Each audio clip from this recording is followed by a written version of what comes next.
Lady Marin Langley stood at the window of Briarfield's sitting room, her hand resting against the cold glass as October rain streaked the pane in silent rivulets. Outside in the lane, a man who had once been everything stood motionless, his coat abandoned somewhere behind him, his white shirt darkening with water. She had told him to leave 5 hours ago, certain she had finally heard the truth beneath his careful words. That she was capable, yes, but not enough. When Martha entered with the evening tea and Marin asked casually if the Duke had gone, the maid's answer split the afternoon in two. "How long has he been standing out there?" Marin had asked, her voice still steady. "Since you told him to leave, ma'am," Martha replied. And the physician's daughter, who had rebuilt her life around the word no, felt the architecture crack. The solicitor's office smelled of old paper and beeswax when Marin arrived on the third Tuesday of September. She had dressed carefully that morning. Dark gray silk, widow's propriety without the veil she had abandoned after the first year. Robert had been dead 3 years. The world had stopped expecting her to perform grief, though it still expected her to wear it. Mr. Hadley rose when she entered, his expression carrying the practiced sympathy of a man who spent his life delivering other people's tragedies in measured tones. "Lady Langley, thank you for coming." "Edward's will?" she said simply, taking the chair he indicated. "You said it concerned me directly." "Yes. There is a matter of guardianship." Hadley glanced toward the door. "We are waiting for one other party." The door opened before Marin could ask who. She knew before she turned, knew from the quality of the silence that followed, the way the air in the room seemed to reorganize itself around a single point of gravity. Lord Nathaniel Calder, Duke of Dunmore, stepped into the room and stopped when he saw her. 5 years. 5 years since she had last been in the same room with him. He was 32 now, still the tallest man in any space he occupied, his shoulders carrying the title with the same steady composure she remembered. His face had changed, something in the set of his mouth, the brackets around it deepened by whatever he had done with the years since he walked away from her at 27. "Lady Langley," he said, his voice exactly as she remembered it. Low, careful, each word placed with the precision of a man who had learned early that speech was a form of architecture. Your Grace." She did not rise, did not offer her hand. Turned back to Hadley, as though Nathaniel were simply another piece of furniture in a room full of necessary objects. Hadley cleared his throat. "There's one more. Miss Lucy should be present for this." The door opened again, and a small girl entered, holding the hand of a woman Marin recognized as Mrs. Hewitt, Edward's housekeeper. Lucy Calder was 5 years old, dark-haired and solemn, clutching a stuffed rabbit against her chest with her free hand. "Aunt Marin." Lucy pulled free from Mrs. Hewitt and ran to Marin's chair, climbing into her lap with the unself-conscious ease of a child who had done it 100 times before. "Papa said you would be here.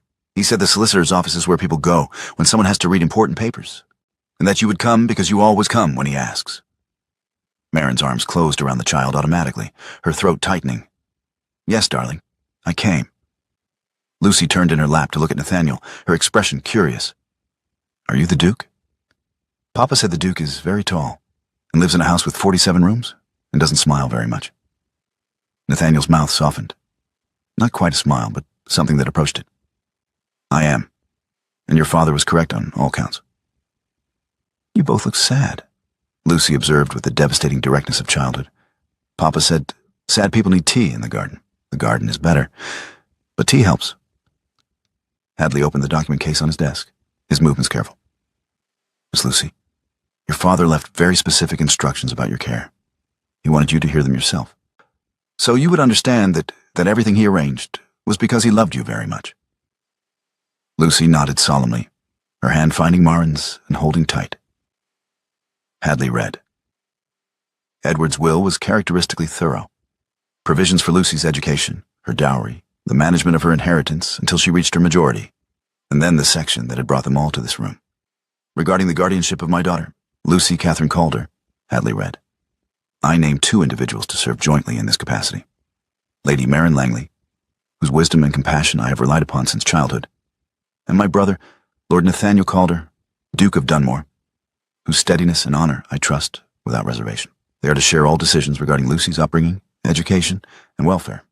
Neither may act without the other's consent. They must work together, as I believe they are the only 2 people in this world who can give my daughter what she needs. The love of someone who knew her father as a friend, and the protection of someone who carries his name. The words hung in the air, like smoke after a candle is blown out. Lucy looked up at Marin. "Is this the part where I go to your house? Papa said your house is the one where you can see the sky from every window, and that I would like it there because you let children ask questions, and you know all the names of the plants in the garden." Marin's hand tightened on Lucy's. The child's weight in her lap, the trust in her voice. It was instinct, the way her body curved around this small person, who had lost the only parent she had ever known. She looked up and found Nathaniel watching. Not her face. Her hand, where it held Lucy's. His expression was unreadable, but something in his eyes, something that looked almost like grief. "Yes, darling," Marin said quietly. "You will come to Briarfield." Nathaniel stood. "Lady Langley, perhaps we should discuss the arrangements." "At Briarfield," Marin said, her voice steady. "Not here." She rose, lifting Lucy onto her hip. The child wrapped her arms around Marin's neck, the stuffed rabbit crushed between them. Marin did not look at Nathaniel as she walked to the door. Did not acknowledge the way he moved, automatically, instinctively, to open it for her, his hand steadying Lucy's back as he guided them through. His palm brushed Marin's shoulder blade, a contact that was meant for the child but arrived on her body like a brand, until she stepped into the September afternoon and did not look back. Nathaniel arrived at Briarfield the next morning at 9 o'clock precisely. Marin received him in the sitting room, the same room where she had taken tea with Edward 100 times, where Robert had read by the fire in the evenings before the consumption made him too weak to hold a book. "Lucy is in the garden," Marin said without preamble. "She woke early. Mrs. Hewitt says that is normal. She has not been sleeping well since Edward died. I will speak with her." Nathaniel stood in the center of the room, his hands at his sides. He had not removed his gloves, had not sat down. The distance between them felt architectural, something load-bearing. "You will visit daily," Marin said. It was not a question. "Edward's will requires mutual consent. That cannot happen if you are at Dunmore Hall and Lucy is here. I will come every day, 9 to 6, if that is acceptable. It will have to be." He nodded once, turned toward the door, stopped. "Marin." "Lady Langley," she corrected, her voice quiet and absolute. His jaw tightened. "Lady Langley, I know this arrangement is not what either of us would have chosen, but Edward trusted us both. For Lucy's sake, I hope we can manage civility." "Civility?" Marin repeated. "Yes, I believe I can manage that, Your Grace." He left without another word. Lucy found Marin in the still room an hour later, her hands covered in dirt, her expression triumphant. "Aunt Marin, there's a hedgehog in the garden, and I think his foot is broken. Can we fix him?" Marin set down the pestle she had been holding and followed the child outside. The hedgehog was small, young, curled defensively beneath a rosemary hedge. Lucy knelt beside it with the careful reverence of a child who understood that some things were fragile. "His back foot," Lucy whispered. "See? It is bent wrong." Marin crouched beside her, her physician's eye assessing the injury. A fracture, likely from a fall. Survivable if they could immobilize it. "We will need a splint," Marin said. "Something very small. A twig, perhaps, and some soft cloth. I will find them." Lucy ran toward the garden shed, her grief momentarily forgotten in the urgency of rescue. Nathaniel's voice came from behind her. "Is it badly hurt?" Marin did not turn. A broken foot. Painful, but not fatal if we can set it properly. He knelt beside her, close enough that she could feel the displacement of air, with the warmth of another body in her peripheral vision. "What can I do?" "Hold him, gently. He will try to curl tighter when I touch the injury, and I need him still." Nathaniel removed his gloves and reached for the hedgehog with hands that were, Marin noticed with a physician's trained eye, shaking slightly. He cradled the small creature against his palm, his fingers careful, and the hedgehog uncurled just enough to reveal the damaged foot.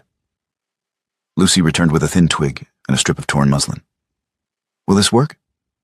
"Perfect." Marin took the materials and began to work, her hands steady and sure. "Your Grace, you will need to hold the bone straight while I bind it. Can you do that?" He answered quietly. "Tell me how." She guided his fingers to the correct position, her hands over his, teaching the angle, the pressure. His hands were large, aristocratic, built for signing documents and holding reins, but he followed her instructions with absolute focus, holding the tiny, fragile bone exactly as she directed, while she wrapped the splint. The hedgehog made a small sound of distress. Nathaniel's hands did not move. "There," Marin said finally, sitting back. "He will need to stay quiet for several weeks. We can make him a box in the still room." Lucy clapped her hands together. "We saved him." "You did," Nathaniel said quietly, looking at Marin. "Your aunt did?" Marin stood, brushing dirt from her skirt. "Lucy saved him by noticing. I simply have the training." She walked back to the house without waiting for his response, but she could feel his gaze on her back. Steady, unreadable, the weight of something she refused to name. The days developed a rhythm.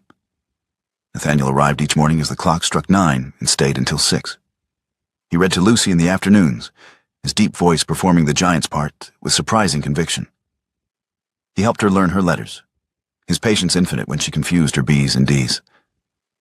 He walked with her in the garden, listening to her chatter about the hedgehog, whom she had named Captain, and the names of all the herbs Aunt Marin was teaching her.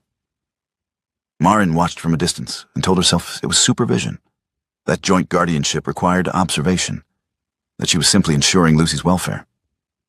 She did not admit, even to herself, that she was watching him. On the 7th day, rain caught them on the field path. They had walked farther than intended, Lucy running ahead to chase a butterfly.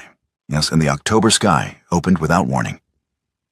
Nathaniel removed his coat immediately, but instead of draping it over Marin's shoulders, the gesture she expected, the one any gentleman would make, he wrapped it entirely around Lucy, lifting the child against his chest. And then he positioned himself between Marin and the wind. No fabric, no coat, just his body, shielding hers from the driving rain, his height and breadth forming a barrier as they walked back toward Briarfield. She could feel the heat of him through her wet dress, the solid presence of his shoulder blocking the wind that would have cut straight through her. Lucy laughed against his chest, safe and dry in the cocoon of his coat. "Uncle Nathaniel, you are getting very wet." "I am tall," he said, his voice carrying that almost smile again. I have more surface area to spare." Marin said nothing, but she noticed the geometry, the deliberate placement, the way he angled his body to take the worst of the weather. She filed it away with all the other observations she was not allowing herself to make. That night, after Lucy was asleep, Marin stood at her bedroom window and watched the rain. Her mind returned, unbidden, unwanted, to the feeling of standing behind him on the path. The shape of his shoulders, the way he had not asked permission, had simply moved between her and the storm, as though it were the most natural thing in the world. She pulled the curtains closed and told herself it meant nothing. Lady Sybil Calder arrived at Briarfield on a Tuesday afternoon in early October, her carriage announcement enough to send the household into a flurry of preparation. Marin received her in the sitting room, tea already laid, her widow's composure firmly in place. "Lady Langley?" Sybil's greeting was correct but cold. "I trust my nephew is settling in well." "Lucy is adjusting," Marin replied. "She asks for her father, but that is to be expected. And my other nephew? I understand Nathaniel has been spending considerable time here. The will requires it. Joint guardianship necessitates daily consultation." Sybil's mouth thinned. Edward was always unconventional in his affections, but I confess I am surprised he chose to place a Calder heir in the care of a physician's daughter. No matter how capable you may be, Lady Langley, there are standards of upbringing that I cannot provide. Marin's voice remained perfectly level. Lucy's education, her health, her emotional welfare. Which of these do you believe requires a title rather than training? I speak of appropriate society, proper connections. The child will inherit a considerable fortune. She should be raised among her equals. She's 5 years old and grieving. What she requires is love, not a list of appropriate connections. Sybil set down her teacup with a precision that suggested the conversation was finished. I simply wish to make my position clear. I will be watching this arrangement closely, Lady Langley, for Lucy's sake. After she left, Marin stood at the window and felt the old familiar tightness in her chest, the feeling of being measured and found wanting. Capable, yes, but capability was never quite enough. 3 days later, Marin was in the still room when she heard voices through the wall. The study shared a boundary with the still room, a quirk of Briarfield's old construction that Robert had always meant to fix, but never had. Nathaniel's voice, low and clear. She is managing well. Better than well. Lucy has stopped having nightmares every night. Last week it was 5 nights out of 7. This week, only 2. Another voice, Mr. Hadley, the solicitor. And you believe Lady Langley is the reason for the improvement? I know she is. She has a physician's training and a physician's mind. She understands what Lucy needs: routine, consistency, physical affection without performance. She is capable. But capability is not what Lucy needs. Marin's hand stilled on the mortar. What does the child need then? What any child needs. To be seen, to be held, to have someone who... The rest was lost as footsteps moved away from the wall. Marin stood in the still room, Sybil's words from 3 days ago echoing in her mind. Capable. The word every man who chose someone else had used. Capable, but not enough. Capable, but not what was needed. She found Martha in the kitchen. The Duke is in the study with Mr. Hadley, and when they finish, please send His Grace away. Martha's eyebrows rose. Ma'am? Tell him his presence is no longer required today. I will send word when he should return. Martha curtsied and left. Marin returned to the still room and tried to focus on the valerian she was preparing, tried not to hear the echo of Nathaniel's voice. Capability is not what Lucy needs. 20 minutes later, Martha appeared in the doorway. Ma'am, about the Duke. He is gone, I assume. Martha hesitated. No, ma'am. Marin looked up. I asked you to send him away. I did, ma'am. I delivered your message. He thanked me and walked outside. Then he has left. Martha shook her head slowly. No, ma'am. He's standing in the lane. Marin set down the pestle. Standing? Yes, ma'am. Just standing. Facing the door. How long has he been standing out there? Martha's expression was carefully neutral. Since you told him to leave, ma'am. Marin crossed the still room in 3 strides and went to the sitting room window. She pulled the curtain aside. Nathaniel stood in the lane, perhaps 20 feet from Briarfield's door. The October rain had started again, light but steady, the kind that soaked through fabric slowly. He wore no coat, no hat. His hands hung at his sides, unperformed, and his face was tilted slightly upward, as though he were studying the house itself. He was not pacing, not seeking shelter, not performing patience or making a point. He was simply standing, in the rain, facing her door. Marin let the curtain fall. She did not open the door, but something inside her, something she had built carefully over 3 years, load-bearing and structural, cracked. Marin could not sleep that night. The image of Nathaniel in the rain played behind her closed eyes. His stillness, the way the water had darkened his shirt, the posture of a man who had given up arranging himself. Capability is not what Lucy needs. But she had heard only half the conversation, only the fragment through the wall. What had he said after? What had Hadley asked? The physician's daughter in her knew better than to diagnose from incomplete evidence. At 2 a.m, she rose and went to her writing desk. She had caught a name 3 weeks ago, overheard in a corridor conversation, when Nathaniel was speaking to Hadley about something medical. Dr. Pemberton, a London practice. She wrote the letter carefully, professionally, one physician to another, requesting clarification on a patient's history for the purposes of guardianship. The reply arrived in 3 days. Dear Lady Langley, I am pleased to provide the information you request regarding Lord Dunmore's consultation. His Grace came to our practice 6 months ago, at the insistence of his brother, Mr. Edward Calder, regarding a cardiac diagnosis made 5 years prior by the late Dr. Graves. Our examination found no evidence of constitutional weakness. The original diagnosis appears to have been overcautious, likely influenced by the family history of the late Duchess, but not supported by current medical evidence. I informed His Grace that his heart's strong, and that he has been living under an unnecessary restriction. I hope this information serves the child's welfare. Yours in service, Dr. Marcus Pemberton Marin read the letter 3 times. A cardiac diagnosis, 5 years ago. The same year Nathaniel had withdrawn from her life, with such careful, devastating completeness. She rode to Dunmore Village the next morning and found the old housekeeper in the cottage where she had retired after 40 years of service. Mrs. Brennan remembered everything. It was Dr. Graves who told him, my lady. He said he had his mother's weakness, that marriage and children would be a risk he should not take. His Grace was 27, came back from London white as death itself. Never spoke of it to anyone, but I saw the change, saw him pull back from everything, From friends, from society, from the young lady he had been courting. Did he seek a second opinion? Not that I know of, my lady. He simply stopped everything except duty. Marin thanked her and rode back to Briarfield with 2 pieces of evidence in her hands. A fragment through a wall that sounded like dismissal, and a medical document that recasted 5 years of silence as fear. For the first time in 3 years, she chose to pursue understanding instead of reinforcing the wall. The crisis came on a Thursday night, 3 weeks into October. Lucy had been chasing Captain in the garden.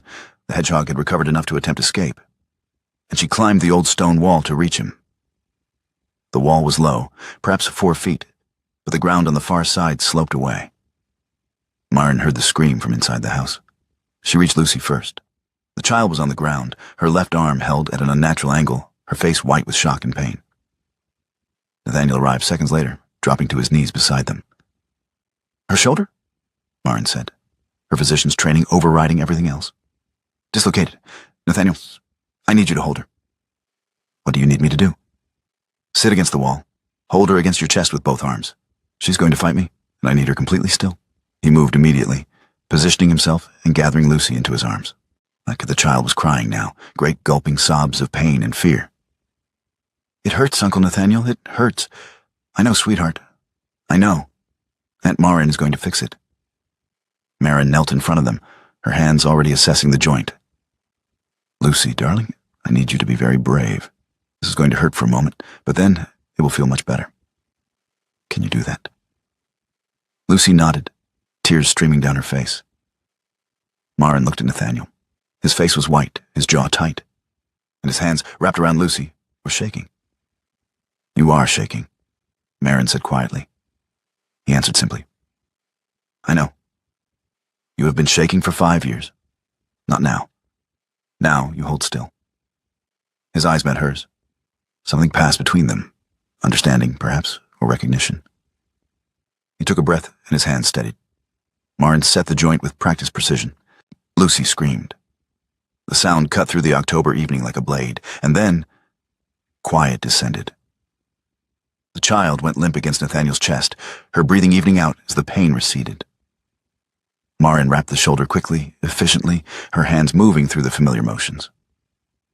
When she finished, Lucy was already half asleep, exhausted from pain and fear.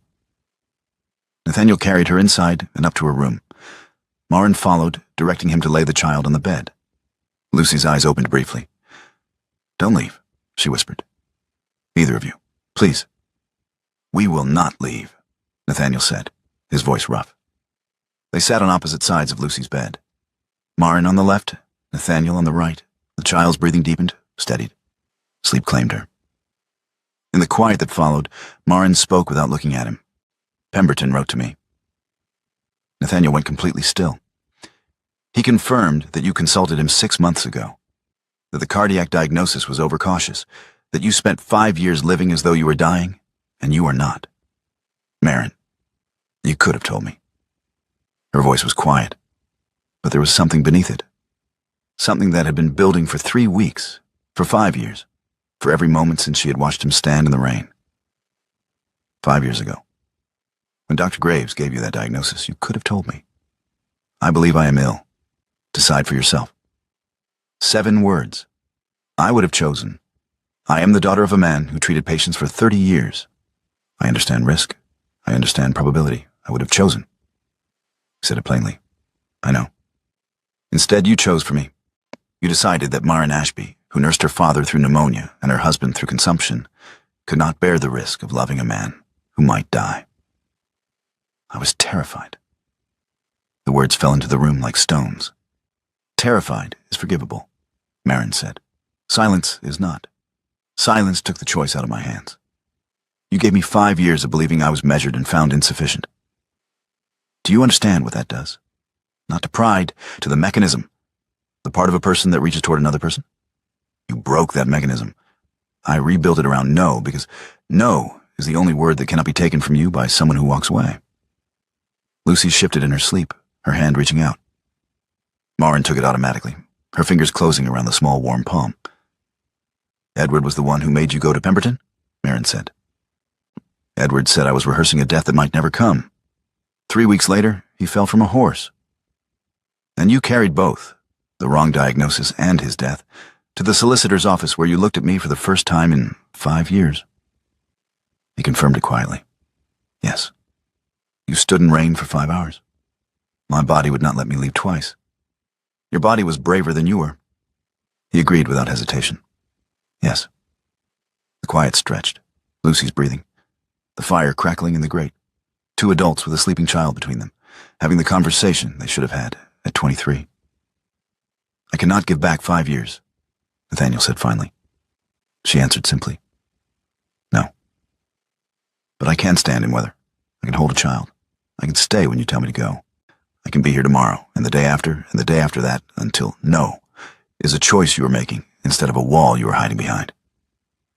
That is not romantic. It is accurate. Romance is what I tried at 27.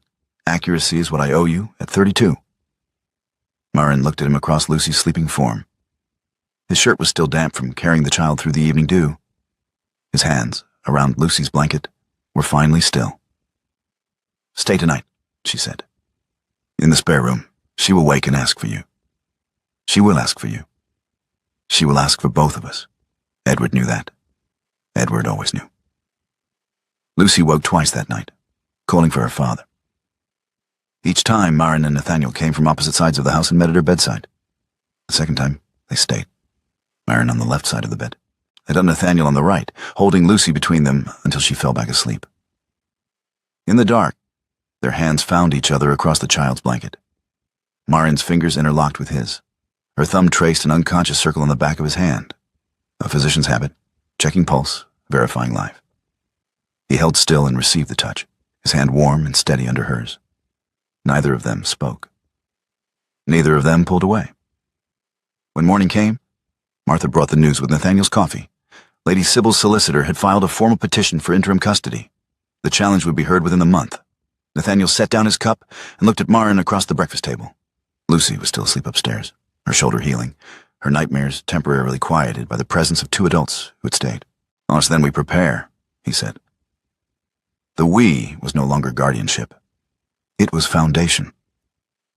Lady Sybil arrived at Briarfield 3 weeks later with her solicitor in tow. She did not wait for an invitation to the sitting room, simply walked in as though the house were already hers to command. "Lady Langley? Nathaniel?" She nodded to each of them. "I believe you know why I'm here." "Your petition," Marin said. Her voice was steady. She had prepared for this moment, had spent 3 weeks ensuring that every record of Lucy's care was documented, every decision justified. "I received the notice. Then you understand that I am acting in Lucy's best interest. A child of her station requires appropriate guidance. While I am certain you have done your best, Lady Langley, there are standards of upbringing that—" Marin stood abruptly. "Stop. Oh, you will not do this in my sitting room. You will not reduce Lucy's welfare to a question of station while she sleeps upstairs in a house where she is loved." Sybil's eyebrows rose. Loved is not the same as appropriately raised. "Then let me tell you what appropriate raising looks like in this house." Marin's hands were steady at her sides. "Lucy has woken with nightmares 43 times since September. I have held her through every one. I know the sound of her breathing when the dream begins. I know she needs the left hand held first, because that was the hand Edward held when they walked. I possess a cottage with skylights, because my husband believed children should see the weather. And I possess the knowledge, earned, not inherited, of what a grieving child needs. She needs routine, she needs physical affection, and she needs adults who do not perform love, but live it. Those things do not require a title, Lady Sybil. They require presence." Sybil turned to Nathaniel. "Surely you agree that the family imprisoned itself in duty for 2 generations and produced one man who knew how to love," Nathaniel said quietly. "And he is dead. Edward named 2 guardians, not 1, not Dunmore Hall. He named the woman who holds his daughter at night and the brother who arrives every morning." He looked at his aunt, and his voice, when he spoke again, carried the weight of every choice he had made and unmade in 32 years. "I will not support your petition. I will oppose it. And if you proceed, you will face a duke testifying against his own household in favor of a physician's daughter who runs a cottage with skylights and splints hedgehogs and is braver than every Calder who has lived in that hall for 3 generations, including me." Sybil's face went white. "You are choosing a village widow over your family. I am choosing the only family Edward trusted to build. The room held its breath. Sybil stood. Her solicitor gathered his papers. They left without another word. Marin remained standing until the carriage pulled away. Then her knees gave out, and she sat down hard in the nearest chair. Nathaniel crossed the room and knelt in front of her. Are you all right? You defied your aunt. I defied a petition. In your brother's child's name. In a physician's daughter's sitting room. It seemed the appropriate venue. Your rug, your terms. Marin looked at him, kneeling on her floor, his hands resting on his knees, his face open in a way she had never seen it. I am not going to thank you. I did not ask. Staying is the minimum. Staying is what you owed me before you owed me anything else. Then I will stay, and I will expect correction, argument, supervision of my Latin, and the occasional acknowledgement that I'm trying. She said it quietly. You are trying. Is that the acknowledgement? It is the beginning of one. She stood. He rose with her, and they were suddenly very close. Close enough that she could see the faint scar above his left eyebrow, the one he had gotten falling from a tree at 12. Close enough to feel the warmth of him, and the solid reality of a man who had stood in rain and knelt on her floor and told his family to go to hell in her defense. She reached out and gripped his coat lapel. Do not move. He went still. She rose on her toes and kissed him. He did not pull her closer, did not cup her face or wrap his arms around her. Instead, he placed his hands flat against the doorframe behind him, bracing himself against her house, in her room, while she closed the distance. The kiss was not gentle. It was the force of a woman who had said no for 3 years, discovering that yes required more courage than anything she had survived. It was the taste of rain and risk and 5 years of silence finally broken. When she pulled back, his eyes were closed, his breathing uneven. Your heart is strong, she said quietly. The specialist confirmed. I am not quoting the specialist. I am telling you. I have been trained to feel it. She placed her hand over his chest. Beneath her palm, his heartbeat was steady and sure. He opened his eyes and looked at her. I love you. I have loved you since I was 27, and I will love you until this strong heart stops beating. And if you need me to stand in rain, or kneel on floors, or defy every member of my family to prove it, I will do that. Every day. For as long as you let me. Then stay, Marin said. Not in the spare room, not at Dunmore Hall. Stay here, with me, with Lucy, with the family Edward trusted us to build. He answered without hesitation. Yes. One word. Simple. Absolute. Outside, the November rain had started again. But inside Briarfield, the fire burned warm and bright. Spring came to Briarfield with a rush of green and gold. Lucy planted foxglove in the garden with surgical seriousness, her small hands patting the earth with the same precision Marin had taught her for splinting hedgehogs. Nathaniel held the watering can, his sleeves rolled up, his title abandoned somewhere in the house with his coat and gloves. Aunt Marin says foxglove is beautiful and poisonous, Lucy announced. Medicinally accurate, Nathaniel agreed. She says people are like that too. Looked toward the cottage step where Marin sat drinking tea. She was not trying to overhear.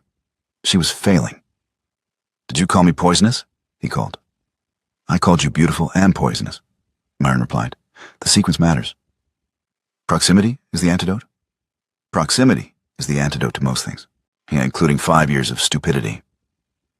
Martha appeared with a second teacup and set it on the step beside Marin's. She had been setting 2 cups since November. Lucy finished patting the earth and stood back to admire her work. Captain would like the foxglove, I think, when he comes back to visit. The hedgehog, fully healed, had been released into the garden 6 weeks ago. He returned every evening for the dish of mealworms Lucy left by the rosemary hedge. I think you are right, Nathaniel said. He set down the watering can and lifted Lucy onto his shoulders. Now, shall we go see if Aunt Marin has biscuits? She always has biscuits. She says a house without biscuits is a house without hope. Your Aunt Marin is a very wise woman. I know. That is why Papa left me with her, and with you, and because together you make sense. Nathaniel carried her toward the cottage, and Marin stood to receive them, her hands already reaching for the child, her smile warm and real. Summer evening. The sitting room at Briarfield. 2 chairs by the window, the same window where Marin had stood in October and watched a man stand in rain. Martha says you stood in the lane again this morning, Marin said, her fingers working through the mending in her lap. I was waiting for the gate to open. The gate was open. Then I was standing because I stood there once in October, and it is the most important thing I have ever done, and my body returns to it the way your father's patients returned to the dispensary. Not because they were ill, but because they remembered being healed there. Marin set down the mending and reached for his hand. She found his pulse at the wrist and held it, counting, verifying. The physician's daughter's way of saying, "You are here, and I am checking." His pulse was steady, strong. Outside, the lane was empty. The gate stood open. Lucy slept upstairs in a room with a skylight and a stuffed rabbit named Captain. Inside, the fire burned low. 2 teacups sat on the table between them. Marin's fingers remained on Nathaniel's wrist, feeling the proof of life beneath her touch. "I am staying," he said quietly. She answered simply, "I know. For as long as you let me." "Then you should prepare yourself, Your Grace. I am a very stubborn woman. Once I decide to keep something, I do not let it go easily." Nathaniel said it with certainty. "Good. Neither do I." The evening deepened. The fire crackled. Upstairs, a child dreamed without nightmares. And in the sitting room at Briarfield, 2 people who had spent 5 years apart sat together in the warm summer dark and did not let go. Everything staying.